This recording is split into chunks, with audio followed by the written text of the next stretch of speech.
எல்லாம் ஃபுல்லாவே படிச்சிட்டு பார்க்காம ட்ரை பண்ணோம். And last but not the least, I love you. 60 point.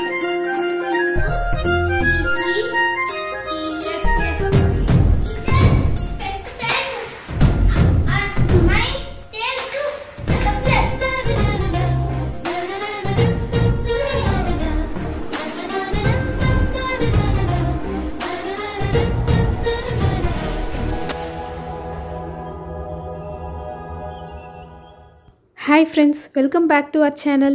இந்த வீடியோவில் கிருத்திக் ஸ்கூலில் நடக்க போகிற காம்படிஷனுக்கு நாங்கள் எப்படிலாம் ப்ரிப்பேர் பண்ணுறோம், எந்தெந்த டைமில் ப்ரிப்பேர் பண்ணுறோம் அப்படிங்கிற டீட்டெயில்ஸ் தான் நான் ஷேர் பண்ணியிருக்கேன். நடுவில் நான் டிப்ஸ் எல்லாம் சொல்லியிருக்கேன், அதனால் ஸ்கிப் பண்ணாமல் ஃபுல்லாக பாருங்கள். டீச்சர்ஸ் டேக்கு SA writing competition last week Saturday conduct பண்ணியிருந்தாங்க. அதுக்கு 2 days முன்னாடி வெட்னஸ்டே ஈவினிங் தான் வந்து இந்த மாதிரி காம்படிஷன்னு சொல்லியிருந்தாங்க. அந்த 2 daysமே தேர்ஸ்டே ஃப்ரைடே இந்த 2 நாளுமே நாங்கள் எப்படி ப்ரிப்பேர் பண்ணோம் அப்படின்னு தான் நான் காமிக்க போகிறேன். டாபிக் வந்து கொடுத்துட்டாங்க, why I love my teacher அப்படிங்கிறத டாப்பிக்கு. கண்டென்ட் வந்து 80 to 100 words வரைக்கும் இருக்கலாம். கிரேட் 2 லெவலுக்கான SA writing.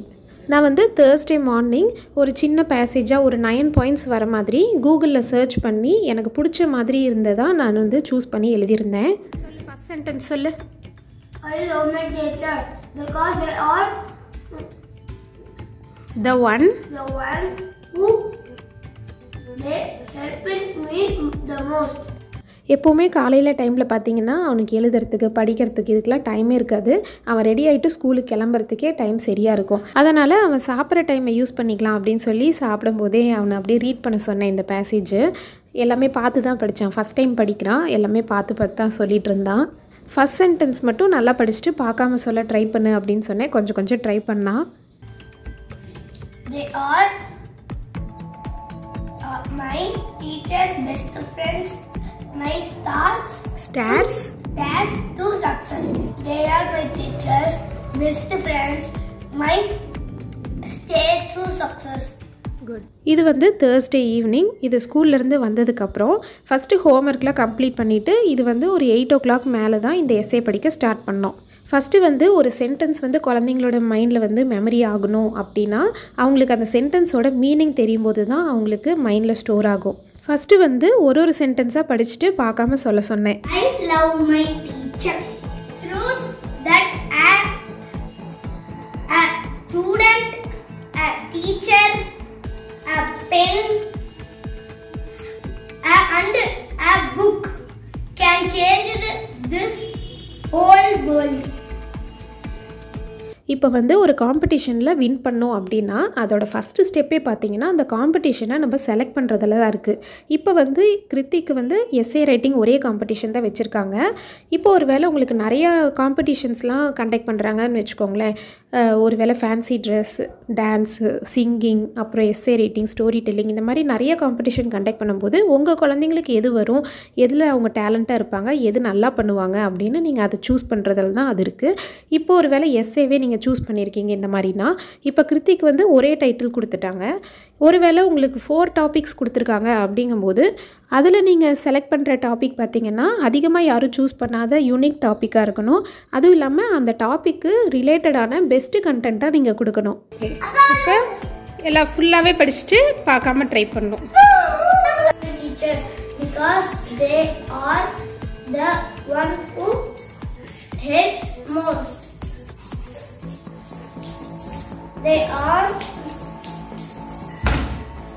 They are my best friends, my stars to success. Hrithik ஸ்கூலில் பார்த்திங்கன்னா எல்லா குழந்தைங்களுமே எல்லா காம்படிஷன்லேயுமே கலந்துக்கணும் அப்படின்னு சொல்லிட்டு வீக்லி ஒரு காம்படிஷன் வந்து கண்டக்ட் பண்ணிட்டு வந்துட்டுருக்காங்க. லாஸ்ட் வீக் வந்து ஸ்டோரி டெல்லிங் கண்டக்ட் பண்ணாங்க. அதுலேயும் கிருத்திக் வந்து கலந்துக்கிட்டான். அப்போவே நான் வீடியோ எடுக்கலாம்னு நினச்சேன், பட் ஆனால் ப்ரிப்பேர் பண்ணுறதுக்கே டைம் சரியாக இருந்துச்சு, அதனால் எடுக்க முடியல. கிருத்திக் வந்து ஸ்டோரி டெல்லிங், ஸ்பீச் இதுக்கெலாம் அவனுக்கு கொஞ்சம் டைம் கொடுத்து ப்ராக்டிஸ் கொடுத்தோன்னா நல்லா சொல்லுவான். அவனோட யூகேஜி கிராஜுவேஷன் டேயில் பார்த்தீங்கன்னா அவன் வெல்கம் ஸ்பீச் கொடுத்துருந்தான். திக்காமல் பெரியவங்க எப்படி ரியாக்ஷனோட சொல்லுவாங்க அந்த மாதிரி அழகாக சூப்பராக வந்து ஸ்பீச் கொடுத்துருந்தான். அது கூட ஆல்ரெடி ஸ்பீச் இன் கிராஜுவேஷன் டே அப்படின்னு சொல்லி வீடியோ போட்டிருப்பேன். அதுக்கு பார்த்திங்கன்னா அவனுக்கு ஸ்கூல்லையே 2 மந்த்ஸாக அவனுக்கு ப்ராக்டிஸ் கொடுத்தாங்க. என்னதான் குழந்தைங்க வந்து காம்படிஷனில் கலந்துக்கிறாங்க அப்படின்னாலும் நம்மளுக்கு பார்த்திங்கன்னா சொல்லித்தரத்துக்கு காம்படிஷனில் எக்ஸாம்லலாம் ஒரு ஸ்ட்ரெஸ் இருக்கும் இல்லையா, அந்த டைமில் 2 மந்த்ஸ் இருந்தங்காட்டி எனக்கு ரிலாக்ஸாக இருந்தது. அப்போ தான் நான் வந்து தெரிஞ்சுக்கிட்டேன், நிறையா டைம் கிடைக்கும்போது குழந்தைங்களால கூட நல்லா பெஸ்ட்டாக சூப்பராக பெர்ஃபார்ம் பண்ண முடியும் அப்படின்னு நான் தெரிஞ்சுக்கிட்டேன். இப்போ ஒரு மந்திரமே வந்து நம்ம கற்றுக்கிட்டு சாமிக்கிட்ட பாடுறோன்னு வச்சுக்கோங்களேன். ஃபஸ்ட் டைம் வந்து நம்ம படிக்கும்போது புக்கு பார்த்து தான் நம்ம படிப்போம். ஃபஸ்ட்டு ஒரு 1 வீக் அந்த மாதிரி. அப்புறம் போக போக ஒரு 1 மந்த் கழித்து பார்த்திங்கன்னா அந்த புக்கே நம்மளுக்கு தேவைப்படாது. அதோட லிரிக்ஸ்லாம் அப்படியே நம்ம மைண்டில் ஸ்டோர் ஆகிடும். அது ஏன்னா ஒரே வேர்டை நம்ம ரிப்பீட்டடாக ப்ராக்டிஸ் பண்ணிகிட்டே இருக்கிறனால. That is my teacher. That teach me good deeds, good thoughts. I love them because they love me. Without them, I am useless. Useless. Okay. And the last, but not the least, I love my teacher. Thursday பார்த்திங்கன்னா whole பேசேஜுமே பார்க்காம 2 தடவை சொல்ல try பண்ணியிருக்கான். ஹாலில் ஒரு தடவை, அப்புறம் bed டைமில் ஒரு தடவை. தண்ணி குடிச்சிட்டு எஸ்ஐ சொல்ல. இப்போ வந்து ஃப்ரைடே மார்னிங் அவன் எந்திரிச்சதுமே ஒரு தடவை ப்ராக்டிஸ் பண்ண சொல்லிவிட்டு அப்புறம் போய் ரெடியாக சொல்லியிருக்கேன். Because they are the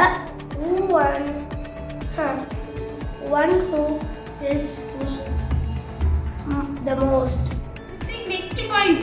அடுத்த பாயிண்ட் படிச்சு சொல்லு. Teacher me ABC. First step நான் சொன்னேன் இல்லையா, டாபிக் சூஸ் பண்ணுறதுல கண்டென்ட் நம்ம பெஸ்ட்டாக கொடுக்கறதுல இருக்குது. அதாவது இன்புட் வந்து நம்மளோட சைடு வரும், நாம் வந்து பெஸ்ட்டாக அதை கொடுத்துட்டோம் அப்படின்னா அடுத்த ஸ்டெப்பு வந்து ப்ராக்டிஸிங். அதாவது அது குழந்தைங்க சைடில் எந்த அளவுக்கு அவங்க நிறையா ப்ராக்டிஸ் பண்ணுறாங்களோ அந்தளவுக்கு அவங்க காம்படிஷனில் நல்லா பெர்ஃபார்ம் பண்ணுவாங்க.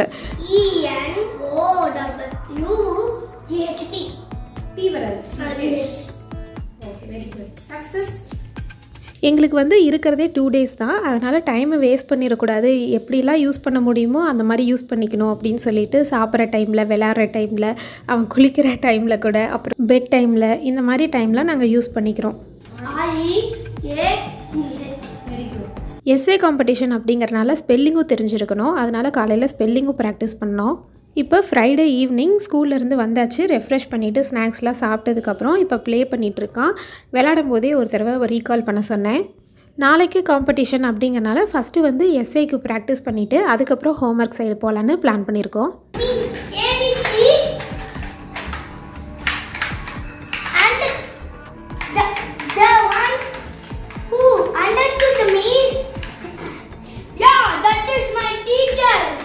நம்ம காம்படிஷனுக்குன்னு ஒரு தடவையும் தனியாக அதுக்குன்னு டைம் ஸ்பெண்ட் பண்ணி அவங்கள ப்ராக்டிஸ் பண்ண சொல்லும் போது அவங்களுக்கு போர் அடிக்கும், அவங்க கஷ்டப்படுவாங்க. அதுவே அவங்க ஏதோ ஒரு ஆக்டிவிட்டியில் இந்த மாதிரி இன்வால்வ் ஆகிருக்கும்போது நம்ம அவங்கள சைடாக வந்து ப்ராக்டிஸ் பண்ண சொல்லும் போது அவங்களும் ஃபன்னாக வந்து அதை ரீகால் பண்ணுவாங்க. இப்போ அடுத்தது 3 பாயிண்ட்ஸாக வந்து ரப் பண்ணிவிட்டு அவனை வந்து ரைட்டிங் ப்ராக்டிஸ் கொடுக்க போகிறேன். அவன் பார்க்காம எழுதணும். நீங்கள் கேட்கலாம், கிருத்திக் மட்டும் எப்படி ஒரு தடவையும் நீங்கள் ப்ராக்டிஸ் பண்ண சொல்லும் போது அவனும் ப்ராக்டிஸ் பண்ணுறான், ட்ரை பண்ணுறான், சொல்கிறான் அப்படின்னு சொல்லி நீங்கள் நினைக்கலாம். பிஹைண்ட் த சீன்ஸ் வந்து நான் எதுவுமே காமிக்கல, எனக்கு தான் தெரியும் அதுக்கு நான் எவ்வளோ கஷ்டப்பட்டேன் அப்படின்ட்டு. அவனும் வந்து ஒரு தடவையும் இப்போ சொல்லு ப்ராக்டிஸ் பண்ணது சொல்லும்போது கஷ்டப்படுவான், சலுப்புப்படுவான்.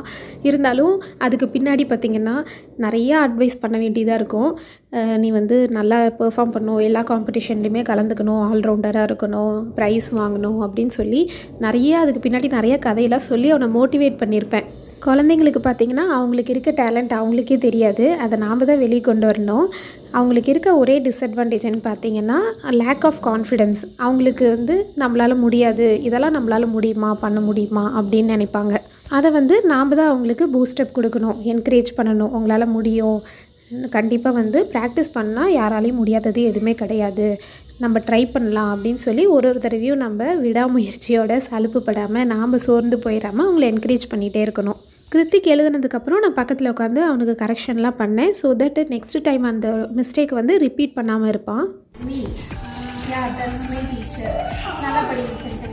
ஈவினிங் ஒரு தடவை எழுதிட்டு அதுக்கப்புறம் ஹோம்ஒர்க் பண்ணோம். அதுக்கப்புறம் இன்னொரு தடவை செகண்ட் டைம் வந்து நைட்டு படுக்கிறதுக்கு முன்னாடி நான் எழுத சொல்லியிருந்தேன்.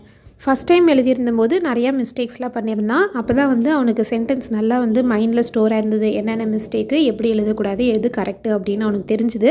செகண்ட் டைம் எழுதும்போது அந்தளவுக்கு மிஸ்டேக்ஸ் அதிகமாக எதுவுமே இல்லை. இப்போ பார்த்தது வந்து ஃபஸ்ட்டு ஈவினிங் எழுதியிருந்தது. அதில் ஹேண்ட் ரைட்டிங்கும் கொஞ்சம் நீட்டாக இல்லாமல் இருக்கும். இது வந்து இப்போ நைட் எழுதுனது. இதில் ஹேண்ட் ரைட்டிங்கும் கொஞ்சம் நீட்டாக எழுத ட்ரை பண்ணியிருக்கான். அதுக்கப்புறம் அந்தளவுக்கு அதிகமாக மிஸ்டேக்ஸ் இல்லை. ஈவினிங் எழுதியிருந்ததுக்கு இது எவ்வளவோ பரவாயில்ல. இப்போ அட் லாஸ்ட்டு சாட்டர்டே மார்னிங் ஸ்கூலுக்கு போகிறதுக்கு ரெடி ஆகிட்டு உட்காந்து எழுதிட்டுருக்கான். நான் வந்து ஏற்கனவே 2 ஸ்டெப் சொல்லியிருந்தேன் இல்லையா, இன்புட் அப்புறம் ப்ராசஸ்னால் ப்ராக்டிஸ்.